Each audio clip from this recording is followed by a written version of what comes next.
Sunod natin yung kay Luis. Halo.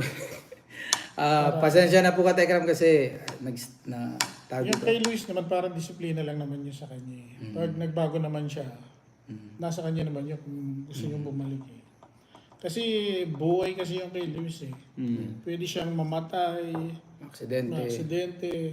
Kasi hindi naman po talaga siya nababantayan niya. Well, di ba, araw-araw nasa vlog. Hindi niya talaga natututukan yung anak niya. Kaya yung sinasabi nilang pinag-iigpitan, lagi nga sila kala sa bahay. Paano pinag-iigpitan? Paggising ko nga ng umaga, wala na sa mga kwarto. Alas 10 na nga daw nagigising yung... Si Luis mabigat. Alas 10 na daw. Si Luis po napakabigat. Sorry po medyo kung parang sa tingin nyo nag-e-exage po ako ng emosyon dun sa sinabi ko napakabigat. Baka ho kapag kayo nakakita mas iba pa mas ano pa po yung reaction nyo. Yung Napakabigat ng katawan disiplina ni niya. Ramil kay Luis, mas makakabuti sa kanya kasi nandun yung talagang magulang niya, mababantayan siya.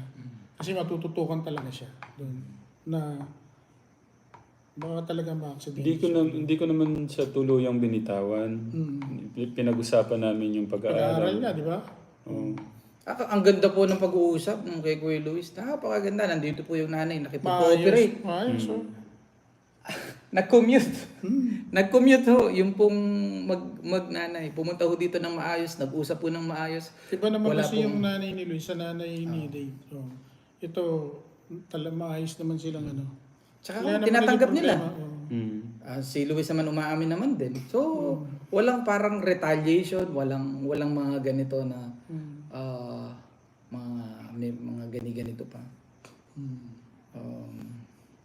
Maayos po, napakaayos. Kay Nanay Apple kasi may